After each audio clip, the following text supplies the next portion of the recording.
Greetings, everyone. Pete Pardo here from Sea of Tranquility. Welcome to another episode of The Curse of the Collector, because we do this show because the curse is real, folks.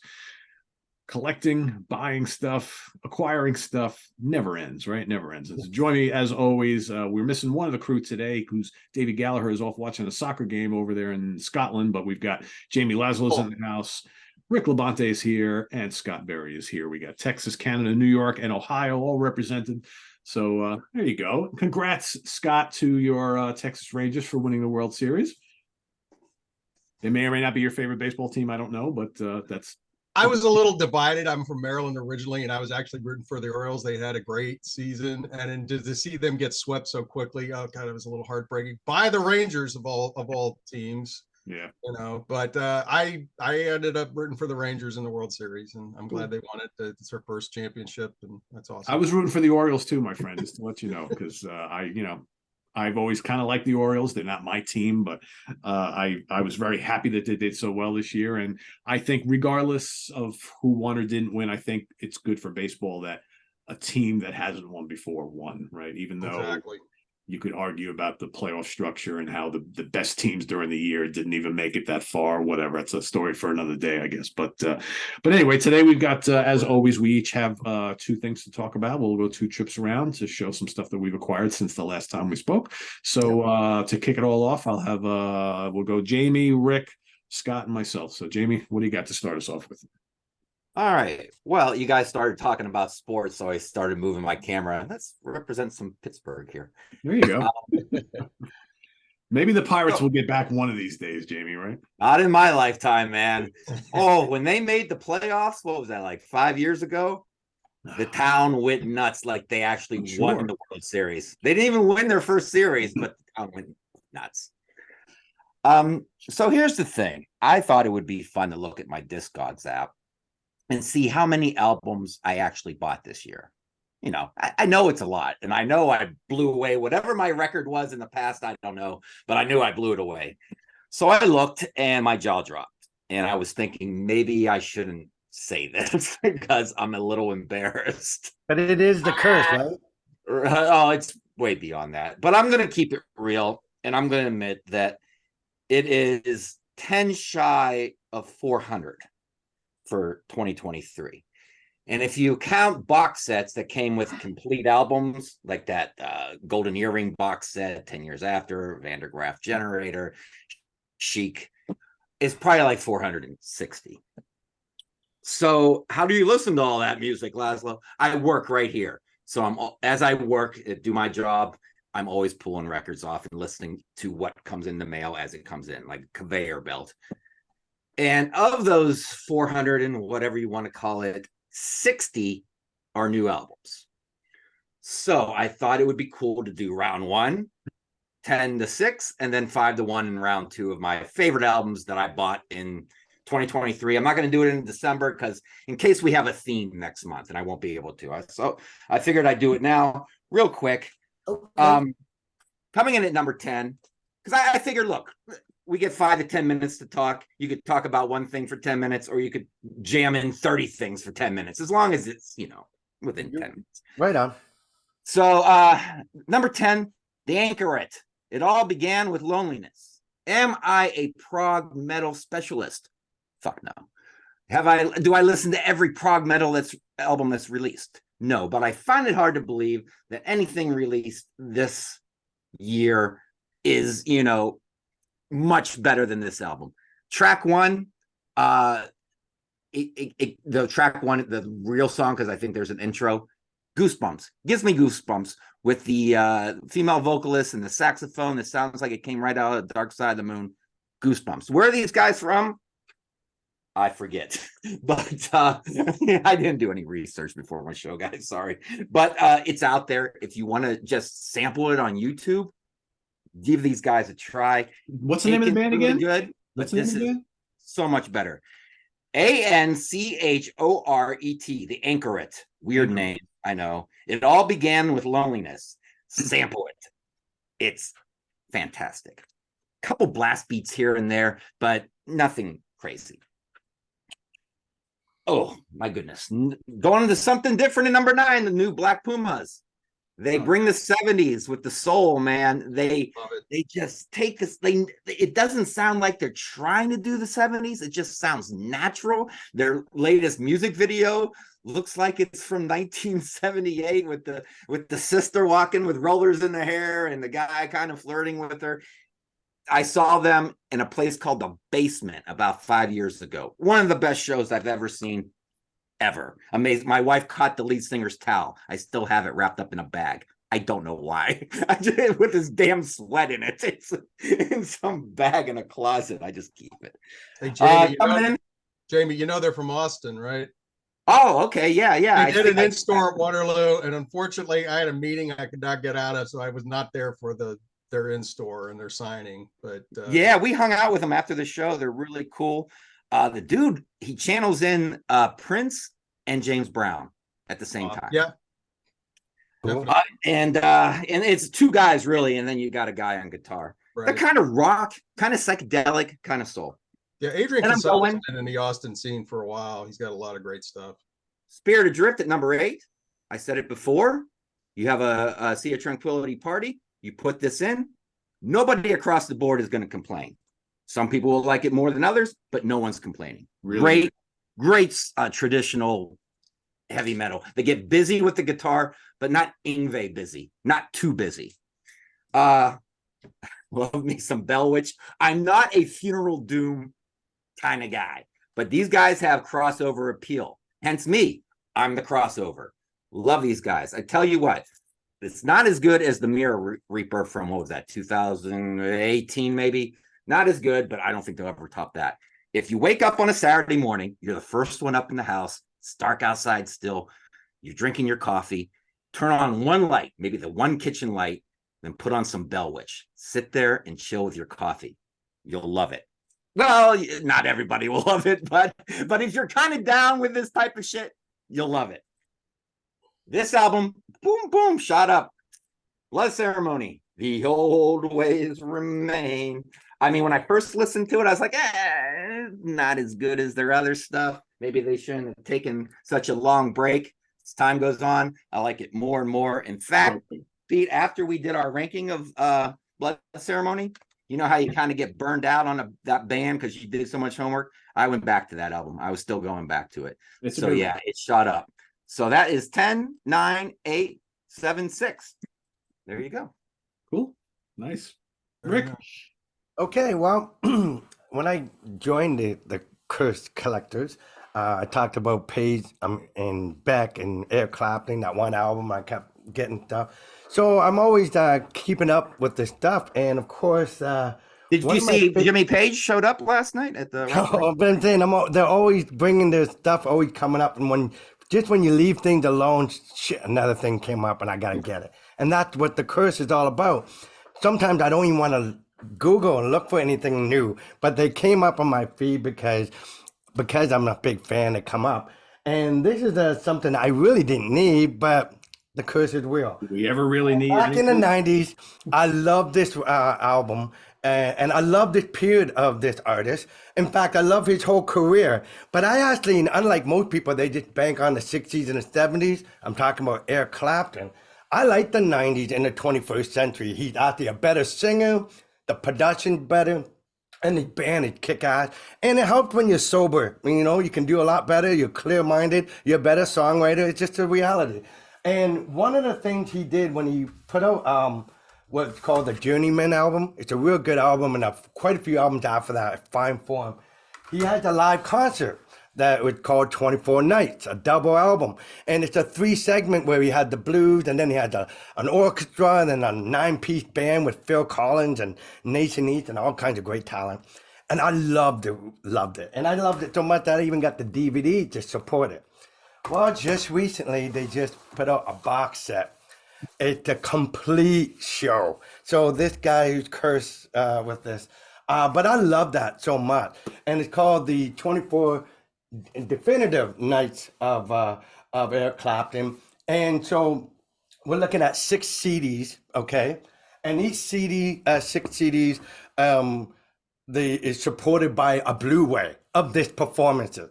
So what was special is that for a while there, he was going to Royal Albert Hall, which is where it's been filmed. And you remember he had a lot of ties to that Queen farewell tour twice. They did it there. And so what he did is he dedicated a period of dates where he filmed it and recorded, and it was specializing on, and they could between 2 years, 1990, 1991. And he would go back on it and see what he would like of the best of the two and would put it out. Now, this is the audio, and there's also, I knew that some of these things didn't line up. So these were different nights that I didn't, get to hear. And I gotta say, The Wonderful Tonight on the CD is still better than the DVD, or even this one, because of the cool thing that I like about it. So I'm kind of glad that I got it anyway. If so part of the curse, you can't get a whole package without getting it all. You think it would all answer your prayers here, but no. But anyway, it was cool about this pick of what they chose to put, release to the world, that the Blu-ray disc is the same performance here. So that's why they picked the Wonderful Tonight they shoot for this version, because they got a great DVD of it and a great performance. And I'm sure they pick all the ones that were really animated Eric Clapton live. So let me talk about it. CD1, this is with the Phil Collins and all these big band. These are some of the songs that they played. And it was interesting because I always wondered what the whole show was like. Now I got it. Plus the Blu-ray to back it up. Pretending, Running on Faith, Breaking Point, I Shot the Sheriff, White Room, Can't Find My Way Home, Bad Love, Before You Accuse Me, Lay Down Sally, Knocking on Heaven's Door, Oh Love, No Alibi, Tearing Us Apart, Cocaine, Wonderful Tonight, good version, Layla, Crossroads, and Sunshine Your Love, with the Blu-ray to support those two CDs. And great sounding, by the way. It is superior in the mix. Then the 24 Nights on Blues, where he invites cats like Robert Cray and Jimmy Vaughn and Buddy Guy. They're all on stage here. And there's 2 CD plus the Blu-ray. Key to Highway, Word Life Blues, You Better Wash Yourself, Have You Ever Loved a Woman, Everything Gonna Be Alright, Something on Your Mind, All Your Love, bracket, I Miss Loving. I love that from the Blues Breaker days. It's My Life, Baby, Johnny Boogie, Black Cat Bone, We Consider Baby, cool tune from the Elvis days, My Time Out for a While, Sweet Home Chicago, and You Better Watch Yourself, Reprise. Great concert. Each one of them, I felt like I got my money worth. What's interesting is about the other one is the orchestra. Now having some of this music that he presented with an orchestra, which is pretty big, and starts off with Crossroads, Bell Bottom Blues. And if you notice, there's some repeats, but there's also some new gems as well. Lay Down Sally, Holy Mother, I Shot the Sheriff, Hard Time, Can't Find My Way Home, Edge of Darkness, Oh Love, and these are great versions with the orchestra. Wonderful Tonight, White Room, A Control for Electric Guitar, Remark You Made, Layla, and Sunshine to Love.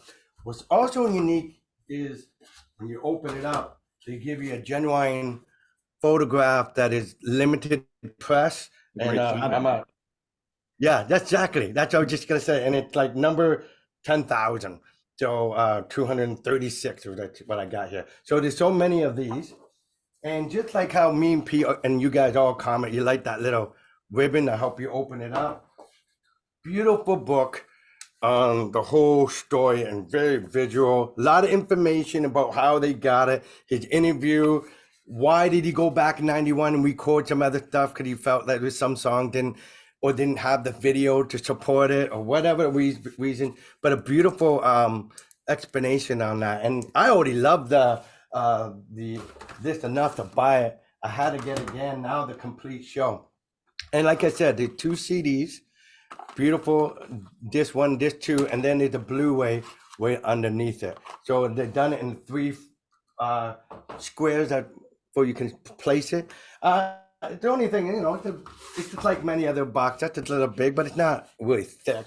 And I'm cool with it. I'm glad I got it. I didn't feel like, I didn't curse when I started to open up and see what I really got. And then when I watched it, it was amazing. But just to, some people say this probably was enough, but not when you curse like us. I just bought it last weekend for 90 cents at a thrift store. I never owned it. It's great, eh? That's the original, though. Yeah, this is the original. Yeah, look at the box and how the double CDs at the time.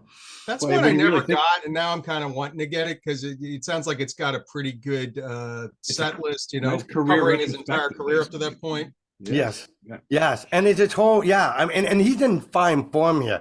I think it's when he got the long hair a little bit, the wavy thing here. He's actually in, he's on top of his game.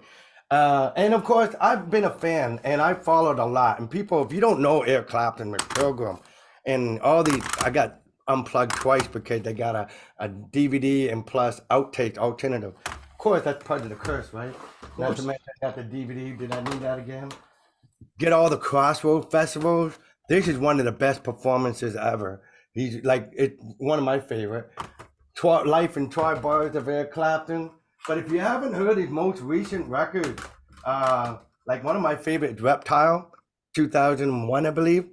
Awesome album. It's got a little bit of R&B, a little bit of blues, but he's such a great singer. He's so much a better singer today, or at least in this period, than he was even when he started out. He wasn't confident, he was very shy, but he's a lot more confident as you got more sober and got a great band to back you up. So anyway, check it out if you guys want to see something good. If you don't have this already, just jump to this. Nice looking set right there. Cool. All right, I Let's put that go. up. Over to you. All right, sir. My first pick is a last minute addition to the show. I just bought this earlier in the week, and although I have some issues with some of it, the majority of it is pretty damn good and pretty damn enjoyable.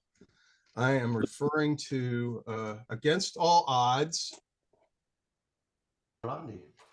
1974 to 1982 by Blondie. Yes, Blondie. Chris Stein, lead guitar, Frank Infante guitar, Nigel Harrison bass, Jimmy Destry keyboards, Clem Burke drums, and of course the lovely Debbie Harry on vocals. And it's a 3-disc box set. It contains demos, alternate versions, rare tracks, and a few very well chosen covers from their classic period, that 1974 to 1982. And I've been a fan of theirs since the late 70s.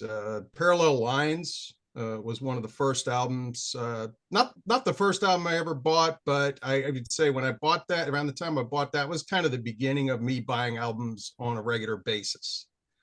And I remember buying that particular album on vinyl, along with Foreigner's Head Games at Waxy Maxie's in Hagerstown, Maryland, in 1979 when I was 13. And Blondie was huge from late 78 to early 81, but their fame was kind of fleeting. And by the time of their 1982 album, The Hunter, they were tanking hard, and the band broke up soon afterward. But I always liked their music, and even when it wasn't necessarily cool to like them, they had a great mix of styles and influences. They're drawn from punk, from the punk of their CBGB days, new wave, reggae, 60s pop, girl groups, surf music, disco, and even the beginnings of rap and hip hop. They covered a lot of bases, and there was often a fun element to their music, and I think it's aged pretty well, particularly the period that's covered in this set. So I love that cover. It's just, yeah, it's pretty Yeah, neat. it's pretty good. yeah. That black and white Photos on the back there. And you got this nice, I mean, you're getting a lot of glare. It's the silver, but I just love the way this looks. Like I said, often a fun element to their music. But one thing I like about this set, it gives you all the tracks that aren't available anywhere else, but you don't have to buy the original albums all over again to get to that material. There is a bigger set, box set, both on CD and on vinyl, if you're really wanting to pay the bucks for it. But I like this just because it's more concise, and I already have all those albums, so I don't want to have to buy them again. But as I said before, it consists of outtakes, B-sides, rare tracks, demos, alternate versions, covers, and all of it from their early classic period. And there are several versions of Heart of Glass scattered about, and you get to see how that song kind of changed and evolved over time before the single version of it came out that we're all familiar with. And the music on the first two discs, that's the real meat and potatoes. That stuff is excellent. Band performing at its peak. However, I think the third disc, mostly disappointing in my opinion. Some instrumental versions of some of the hits, a lot of syncopated electronic beats, and also a couple of versions that have a male vocal. Not sure who. I tried looking for who it was singing, but I don't know. But the point is, I'm not too crazy about those. I'd much rather hear Debbie singing those songs. So I'll be skipping over those. But like I said, the packaging is just awesome. Perfect size, not too big, not too small. Love the collage on the cover. I mean, that is just totally badass. And likewise, you get a 164-page book here. I love that. Book. What's that? Gotta love that. I do. And, you know, a lot of great photos of the band. You get a lot of things on the band's history. Got some single covers. You got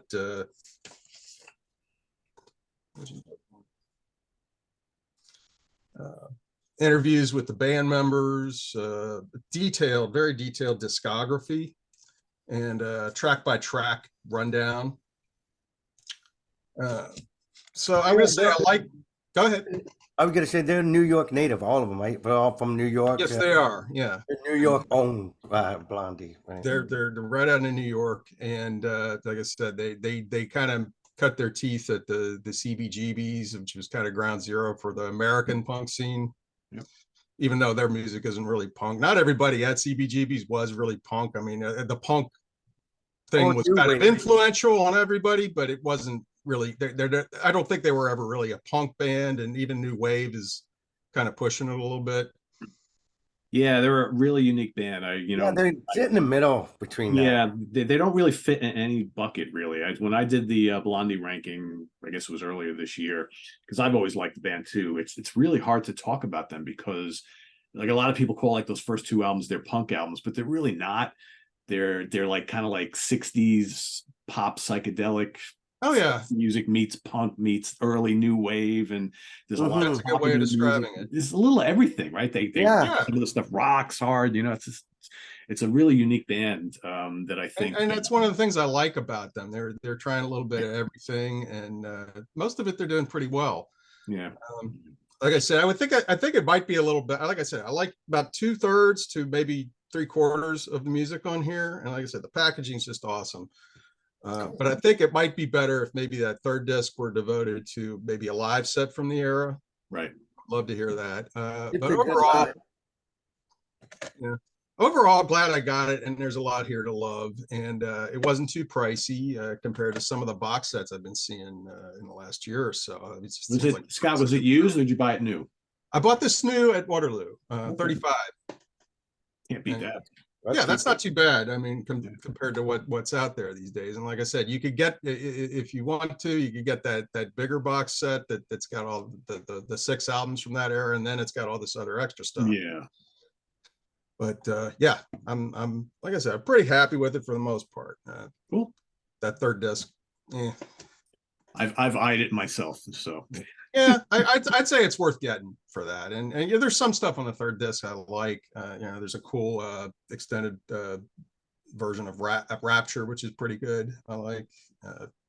So an ad, radio ad for the Auto American album. I kind of like hearing stuff like that. Those are fun. Yeah, those are kind of little novelty things. Yeah, exactly. Cool. But cool stuff. Yeah, looks like. All right, speaking of one female fronted band, that I'm going to talk about another one right now. So in fact, everything I'm going to talk about today is courtesy of Esoteric Recordings over in the UK. They do wonderful reissues and box sets of a lot of old classic bands. And I picked up Novella from Renaissance, and Turn of the Cards from Renaissance, both from Esoteric. Nice little clamshell box sets. I love these albums. For those of you who don't know Renaissance, they were a really great British art rock / progressive rock band from the 70s into the early 80s. They're still around in some form today, fronted by the wonderful Annie Haslam on vocals. And I will say that these two albums are two of my favorites. They have a really great, like, kind of 5 or 6 album run, which these are part of. And the first one is the earliest one is Turn of the Cards, which is my favorite. Mine too. It's an amazing album. My favorite because it's got Mother Russia and Black Flame and Running Hard, Things I Don't Understand. Some great songs, and really majestic stuff, wonderful piano and orchestral stuff, and Annie's great vocals. Just a really great band. So you get the original album remastered. You get a bunch of bonus tracks, like different takes from the sessions and whatnot, as well as a song previously unreleased called Everybody Needs a Friend, which is kind of cool. You always like when they throw in those unreleased tracks. But more importantly, you get Live at the Academy of Music from 1974, May 17th, 1974, a whole performance. And then on the DVD portion of this, you get the whole Turn of the Cards remastered in 5.1 surround sound mix. So it's a clamshell box. You get the cool booklet here, which of course is loaded with info and photographs. And I gotta get that. yeah, these are a must. I have all the ones they've released so far, and they're just great. And then on the inside, you get the CDs and DVDs, and each one has a different cover, which is kind of cool. So you get the original cover, you get little variations there, which is kind of nice. Mhm. And, Do you ever listen to the 5.1 mixes when you buy these? my stereo system doesn't support it, so it sounds great though. But yeah, I wish I had the capabilities for it. So there's that one, and then Novella, which is really great, and I'll tell you why in a second. Very similar type thing. You've got the booklet, all right, with all sorts of cool stuff in here. You get a poster. Oh, cool. Which is always nice. And then you get all the CDs, again, all have different covers. The original album cover, the variation of the back cover, and then here's the poster, which is really cool. I'm gonna undo the whole thing, but it's double-sided as well. So you get like the original, because there were two different, there was a UK and a US album cover, so they're both a little bit different. So here is, I believe this was the US, I think, and this is the original UK front and back. So nice stuff there. I want to show you guys something because this is really cool. I'm trying to remember which one is it. Maybe it's in the Turn of the Cards before I get back, because I thought this was really wild. All right, so I want to show you this. In what universe would you ever think that Renaissance and Kiss would be on a bill On a bill together? Yes, 1974. There were some odd pairings in the 70s. Yep. So not only that, it's Renaissance, Kiss, and 10cc. Wow. All at the same show together. That is bizarre. What year, buddy? 1974. Oh, it's 74. Okay, that makes sense. Kiss was just getting started. Yeah. Okay, but I'm gonna Aired that crowd. But that was And the normal makeup- back I don't think they knew what to do with them at the time. No, they didn't. They didn't. But the cool thing about this one, so you get the remastered Novella album, which is a great album, and some great tracks on there. It's this classic album. But then you get a full performance from October 14, 1977 at the Royal Albert Hall. Nice. And I will say, as a Renaissance fan for a long time, their Live at Carnegie Hall double live album is one of my favorite live albums from the 70s.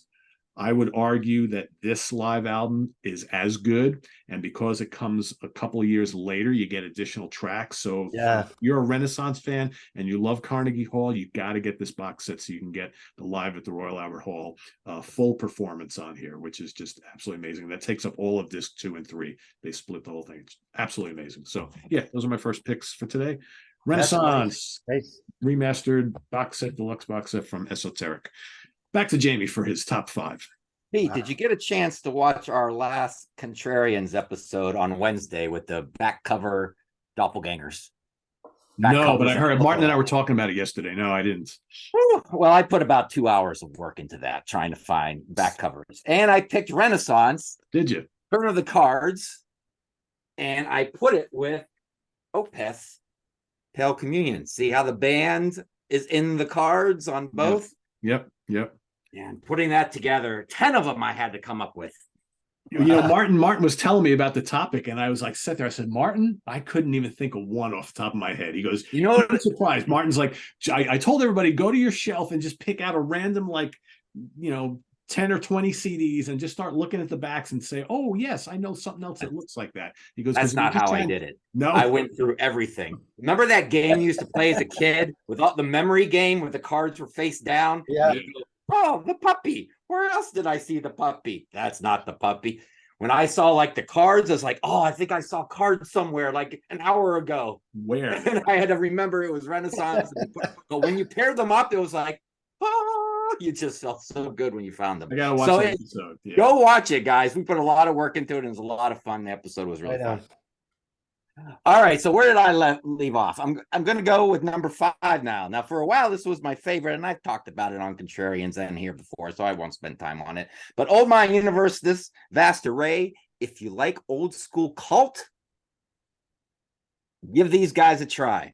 Maybe you didn't like the last Cult album from last year because it's not cult enough. Give these guys a try. Like 80s cult? Like 1991 cult. Okay. Ceremony. Like that. Less goth, but it has that like cult bounce to it a little bit. Gotcha. Number 4, and these guys. Now, 1 to 5, very little separates them. They're all tied for 1. But you got to put them somewhere. My favorite death metal band ever, Horrendous, CD and vinyl, the red vinyl. These guys are leaving off where Death left off. You always wanted to know where Death would go. If Chuck stayed around, I think this is the direction they would go. They are super creative. What they do with death metal, I always felt could be done with death metal if someone would just do that with death metal. They're doing it. There's groove. You can dance around the room at parts. The vocals are not too guttural. They're a little high up so they don't get on your nerves if you're not too down with that style. Horrendous. They are not horrendous. They are great. Number 3. I'm gonna do an audible here. I'm gonna go with this album. I keep going back to it. It's I think it's Ripple music too. One Ripple had to make it at least, right? Tidal Wave. The Lord knows, but knows is crossed out. This album kicks major ass. I mean, it's just a barn burner. And they got a song on here called Pentagram, which has to be like a tribute to the band Pentagram because it kind of sounds like Pentagram. But this lead singer, he could sound like your basic stone metal guy. And then he goes into this higher range where it's like Rob Halford or Dio or some shit. These guys are really good. I just ordered their first album. What is it? Blueberry Muffin or something. It's a little pricey because it's old and out of print, but I got it coming on vinyl. Tidal Wave. If you just like good old fashioned metal, give these guys a try. That's a good one. Cool. Number 2. I just got this yesterday, and it's hard to put it at number 2, but I know that it's going to end up at 2. So fuck it. I'm just going to put it at 2. This new Green Lung is fantastic. I've only listened to it 3 times, but they are doing this is their 3rd album. Yep. I got introduced to them in 2019 when their first album dropped, and I was like, wow, these guys are on to something. And I remember Pete did a Q&A episode way back in 2019 when I was a nobody. I'm still a nobody, but I was a nobody off camera and just in the chat. And one of my questions was, did you ever hear of Green Lung, this new band? I know you listen to a lot of music, but you should try this out. And when Pete read my question, he goes, I know you listen to a lot of music. And he did like this sigh, like, I don't have time for this shit. Go away, boy, you bother me. Yeah, go away, boy, you bother me. But he did check them out, and he became a fan too. And now they're like getting all kinds of fans. They're from England. This just ordered is brighter sounding than their first 2. Some people will go, it's too slick now. That shit doesn't bother me. Every band like this eventually gets slicker. Mastodon. That's right. Sword, Baroness. They got money. More of a production budget. Yeah, they get more money. They want to become a little bit more rock starry. They want to break through too. God, they're human. And so maybe they're getting more towards Ghost without getting too poppy. They just have more hooks, but the evilness is still there. The Sabbathy riffs are still there, but there's a brighter production and a lot of organ on this. If you like organ, like John Lord shit, right there, man. It's so damn good. It's So all Jamie, about finding that that, right balance. Nuclear Blast? Oh, are they still on Nuclear Blast? Yes, Well, they are. They are. Okay. I'm trying to, Yeah. I think I pre-ordered it, but I don't remember. I think I did. So if you I just got got the yours fancy- yesterday, I should go check it. I would assume it's on its way then. Because I guess, I don't know.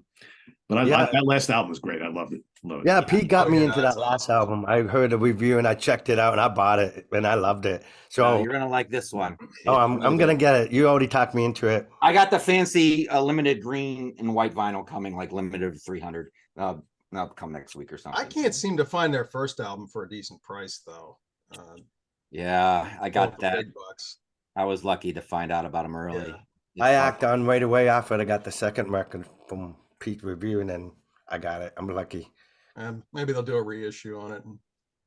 Well, if you noticed, all my bands, let's see, all my bands are pretty young.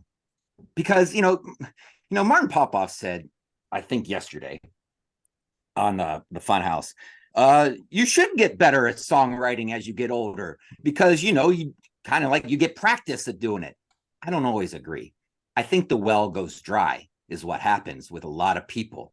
We only have so much ideas in us. If I was a songwriter, and I was trying to write a song today as good as my 20s, I don't know where I put my keys half the time. I got the olds. And you want me to write a song as fresh as I was in my 20s? That ain't going to happen. Go ask Pete Townsend that question. Pete Townsend has been saying that for years. It's like, I can't write songs like I used to write. It's just no, the well goes dry, man. You're out of ideas. It's hard It's a when young you're man's game. You need young, fresh minds with fresh ideas coming up to replace the old brains that are out of ideas. I mean, I don't know. I try to say, because there's a lot of great legacy bands still proving it. So I have to disagree. The fact that I just think that what you're saying is, though, when you're hungry and you're full of piss and vinegar and you're young, there's a lot of explosive creativity. And when you get the first two albums, these guys had almost a life work of these. That's why the first two albums are always great. They spend years writing. Then you're on the road, try to keep up with the demand. Yeah, the well gets dry when you got 6 months to do another one. And so the pressure and, depending on where you are in your life, you don't have it. But as a young man or a young person and you don't even know who you are yet, there's still the mold to making. But when you get to a part where you're a legacy artist, people have expectation. Look at Robert Plant. He had to deal with this all the time. He wanted to do something different, but people want him to repeat what he did as a young guy. And he says, I don't think like that. It's not just about ability, because there's people like Glenn Hughes still prove that he can do it. Paul Rodgers can do it. Paul McCartney's still doing it pretty good for his age. But the reality is that there are different people with more tame. They're not angry at the world maybe at this point, or they're a little more as comfortable than they were when they were living on a maybe bus. They're not doing drugs anymore. They're not doing drugs, or they're more family people now, or whatever. So I think it affects your writing no matter what. We like that, what you were looking for the power and all that. Well, people still got that, energy and got a lot of things to say. When you get older, you get tamed. Doesn't mean you don't got no fire in the belly, just that you don't think the same way as you do. But I appreciate what you're saying. I think there's both sides of the argument. You get better at your craft. That's why some of the senior members could be a great manager for the young blood.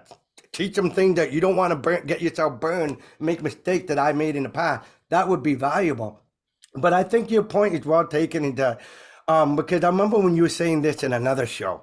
Somebody said, why do I want to listen to Greta Van Fleet, wife or son? Do I want to listen to a bunch of kids? I can go listen. And you turn around and say, when did you listen to Iron Maiden?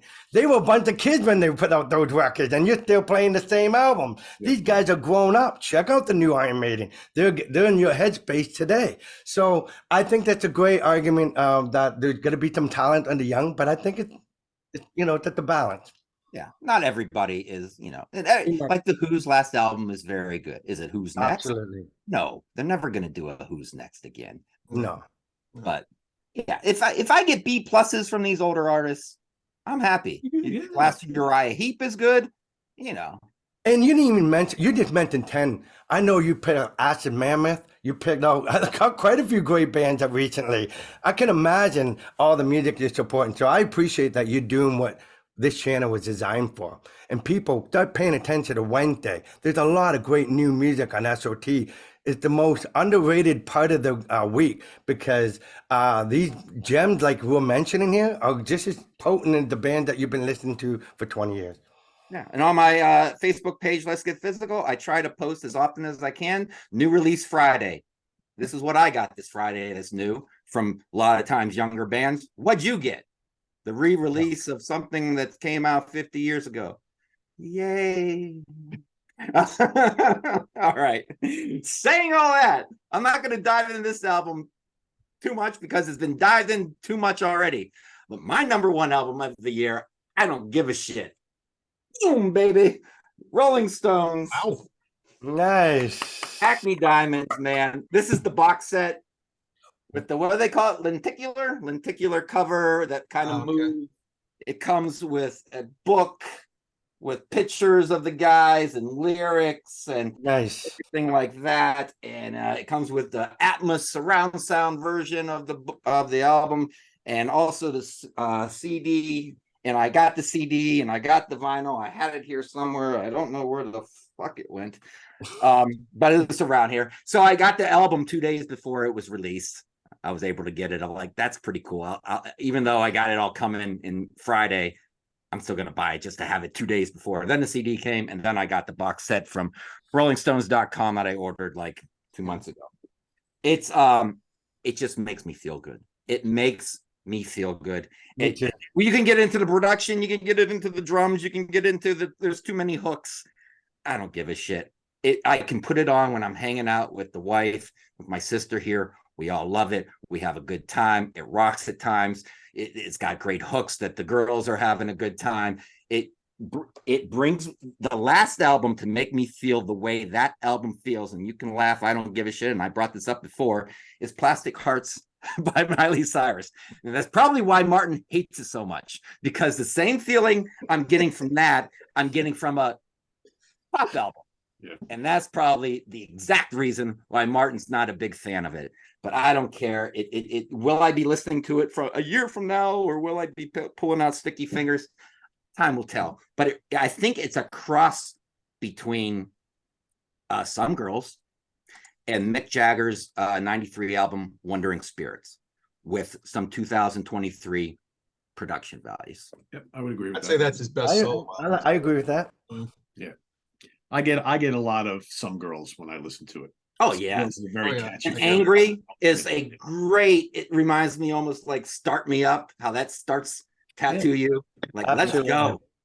It's like 50 minutes long, and I swear to God, it feels like it's 35 minutes long when I listen to it. I love all the choruses, like the Choruses are great. world. And if you think they're doing a little work on Mick Jagger's voice, watch the live performance of Sweet Sounds of Heaven with Lady Gaga on YouTube. It's like an intimate little VIP thing going on. Mick hits this high note, man. Straight off the stage. I don't think there's any help there. You're like, nope, this guy's going to live to be 110. Actually, I seen. I was impressed. That was impressive. I saw I him don't perform believe at- 80-year-old men can rock. That song brings a tear to my eye, man. I saw the Stones. And then what's not too cool long about that before the record too, they pandemic. close it with the Rolling Stone cover song. Full circle. Very From where beginning. they got their name from, yeah. And also it's fitting too because those blues scholars, they played to death, right to the end. They had to. They weren't that rich. And Muddy Waters played right till he's gone. And so look at these guys. They're still doing what the blues players played. They played to the end of their career. Yep. Till there's no more. Cool. There you go. Number one. All right. Isn't that amazing? Rick. your Okay, last so my next is just completing the package.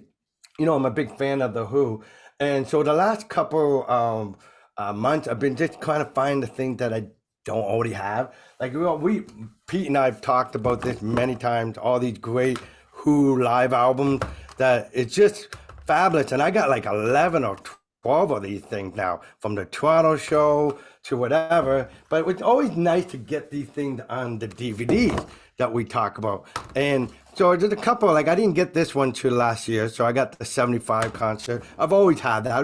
This is my great gateway to the Who. I went and saw the movie where they showed the song remains the same, the kids are all right, and I became an instant fan. This is cool if you don't have that. The complete, it was called the 1982 Farewell Tour, and they repackaged it called Live in Toronto because, you know, they continue since then. And this is new for me. Share Stadium in '82, but the last I was thing there that night, Rick. oh, you were there? That show. Yeah. Oh, nice, awesome, and this is you know, incredible stuff here. So you think I have enough? 99, 2000, you know, even the show I saw in Detroit, they put out if you signed up, register on the little thing, you can buy the DVD or the audio, and I got both of this performance they had. But the last two things I didn't have, and I had it between, I had to get it before I do this program, was the Who Live at Hyde Park, and the latest one with the orchestra live at the Wembley Stadium. Okay, now I bought this thinking this is CD/DVD combo, and it is. But it's buyer beware. It's audio on the Blu-ray only. I thought I was getting, but my whole point of showing you this is that sometimes I get both. If I can get the concert and DVD, I will. But it turned out to be the Blu-ray audio, and they showed some still pictures of the performance. And the one reason I got this, most importantly, because they're promoting the new album. Right, Ball and Chain is done for the first time live, you know, and I never had a recording of them doing that. And what the other one, Ground Zero, that was another tune. But the idea they had the orchestra, and it sounds really amazing, ear candy stuff. Hearing all the orchestration supporting this wonderful set list. It's pretty much a typical Who set list that you get all the usual suspect, but you did get a few new surprises, like Imagine a Man. That was neat to have in there. The Seeker, Joined Together live. But everything else is pretty much something they've always played throughout this. That's why you might say, well, why are you buying it? My girlfriend would say, why you need another version of My Generation, for crying out loud? Because I didn't get them having it with an orchestra. That's an explanation. And because the two new songs I never heard them do live, now I have it. This one's a pretty good one. I got that Rolling Stones live at Hyde Park. They filmed it relatively around that time, and they're celebrating 50 years, so that's why I bought this. And it's fantastic, and that's a great set list. But again, if you got all this, nothing brand new as a new tune. But the curse is real. Can't say you have all the Who unless you got all the Who. Rick, I should tell you, not that I want you to spend more money, but Ken Golden has over on lasercd.com like a handful of really cool Rolling Stones 1970s radio broadcast boots, one of which is from the Who by Numbers tour. Really good. Oh, I gotta get that. And they're really inexpensive, so you should, after we get done, you should go check them out before they're gone, because he's got. Oh, okay. Yeah, he's got one show from. Get a heads up on the others. So. Yeah, he's got one show from 69, one from I think 70 or 71, and then he's got the 75 show, which I picked up, and a couple others. So yeah, that's the Who by Numbers one is cool because they play some songs on there that you don't normally see in Who sets from that time. Yeah, like Dreaming from the Waste and a few other shows. I know they did that in that tour because I got the DVD. Yeah, I'll grab it. Just give me a second here. So this is it's called Swansea by Numbers. I gotta get that. Yeah, it's got Amazing Journey, Sparks, Acid Queen, awesome. Fiddle About, Pinball Wizard, I'm Free, Bob O'Reilly, Squeeze Box, Behind Blue Eyes, Dreaming from the Waste, My Wife, Summertime Blues, My Generation, and Won't Get Fooled Again. And it's from Wales, 1976, actually. So that's if you haven't gotten this, the Tanglewood show, amazing. Yeah, I have that. Yeah, it's right there.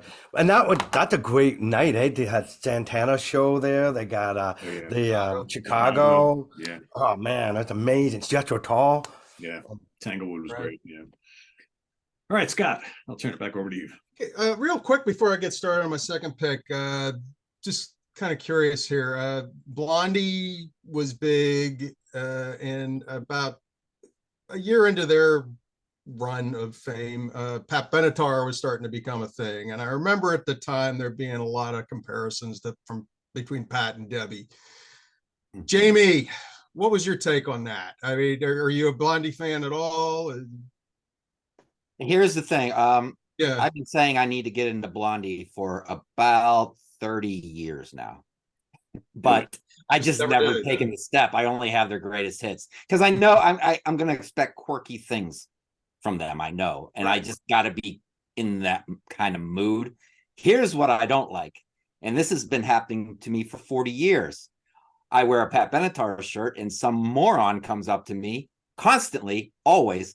Oh, I love Pat Benatar. I just love that song. I love rock and roll. Oh, God.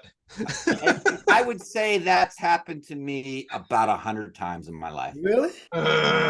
Over 40 years? Well, maybe a little less. Maybe like 60 or something like that. Yeah. Wow. You're gonna hit him with your best. And I expect it to happen a lot more before I die.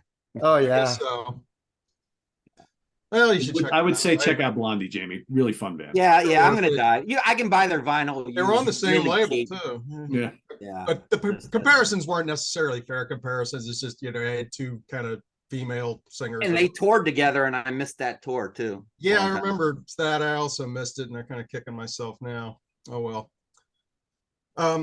So my second pick, well, let's see. At the end of our last episode back in September, Pete said to have some Halloween themed picks ready for our next episode. And well, the month kind of got away from us. And by the time Pete was able to schedule us, Halloween was pretty much in the rearview mirror.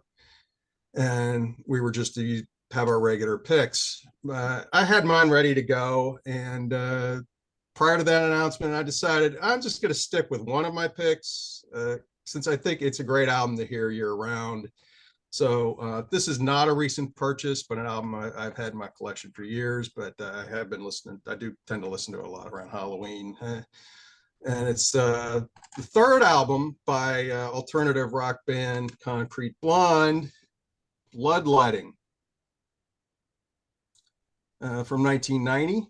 When Pete was doing his perfect sides months ago, I thought about doing side 2 of that. Yeah. Or side 1. Side 1, hell. Yeah, side 1, I think. But I chose this for Halloween for a couple of reasons. First, well, the title and the cover, that should be obvious. And, you've got that blood dripping on the white rose among all the red ones there. And second, of course, the songs. Opening title track, Bloodletting, the vampire song. Title alone qualifies it. The song starts out with this throbbing bass line. Drums and the guitar come in. Singer Jeanette Napolitano, who's also the bass player, has this dark, menacing, eerie sort of tone in her voice on all the songs, but I would say particularly on that one, that opener. And it builds throughout, and it just kicks ass. Jeanette was a huge fan of Anne Rice and her Vampire Lestat novels, and that song was her tribute to that. Second track, Sky is a Poisonous Garden, kind of continues in that dark tone vein, but at a faster pace. And the songs Darkening of the Light and The Beast also have that very dark, spooky feel to them. But I'd say every track on this has that to some degree, just because Jeanette has this haunting, beautiful vocal style. And I think she had a great vocal range, and at times reminds me of Ann Wilson. Maybe just a little huskier vocal-wise, though. And then guitarist James Mankey and drummer Paul Thomas are also both at the top of their game here. And I think this is a very underrated band, and they have other excellent albums, but this is my favorite, and it's definitely their best known. I discovered them when I saw them open for Sting in 1991. And after their set, I just knew I had to get their album Bloodletting. That's what they were touring off of. And they seem kind of poised to be the next big thing for a little while, or a big thing at least. They were kind of marketed as... Sorry, go ahead. They said they did well for a few years. Yeah. For a few years, yeah. And like I said, they just seem to be just like on the verge of kind of getting to that next level. And they were marketed as alternative right before alternative came to mean grunge. And grunge was a game changer for better or worse. And many bands that didn't fit in that mold were kind of pushed aside and not well promoted. And additionally, their label IRS was bought out a couple years later, and the band fell through the cracks 2 albums after Bloodletting. And they called it a day after 1994's Mexican Moon. But they regrouped in the early 2000s and released a couple more albums. So those are also good. I've got all their albums.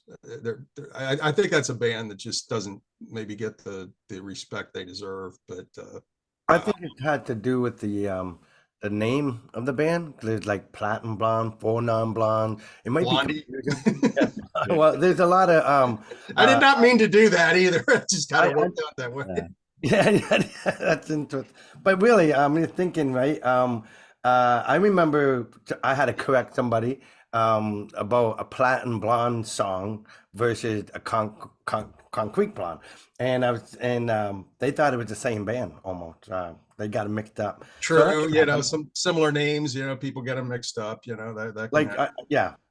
Unless they're really famous, LA Guns never get confused with Guns N' Roses, but there have been a lot of bands that have very similar names, and some people don't know which one is what. Like I know Halloween and then Halloween.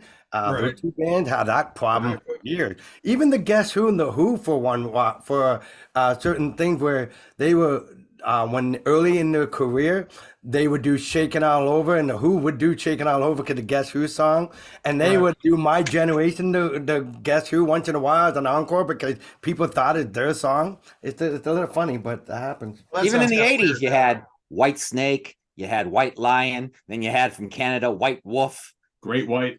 Great White. White. Yeah. But I would say Days and Days, The Beast, Lullaby, Joey, Tomorrow, Wendy, Side 2, Perfect Side. Oh, absolutely. I mean, I think it's just great throughout. I Cool. think this is an excellent album, and it's a lot of their albums are hard to find now. This one is probably, like I said, you can still probably find this one fairly easy because it was kind of their biggest one, but they're worth diving into. Real quick, I just want to show off my replacements Tim box set that just came out recently. The Ed Stasium remix is amazing. It's almost like hearing a new album. It just gives the songs a lot more oomph. And it was a great album before, but it's just hearing it with new ears or something. It just sounds awesome. You also got some outtakes and rarities on one of the discs. So you got a recent remaster, which seems a little odd to have in addition to the remix, which really isn't necessary, but it's in there anyway. And then they got a great live set on disc 4. And one thing I'm not real crazy about is they reissue a vinyl album along with the CDs, and that's the only version you have available of this. I think they should just make up your mind, have a vinyl set available, have a CD set available. But anyway, great music, great band. I will sing their praises forever.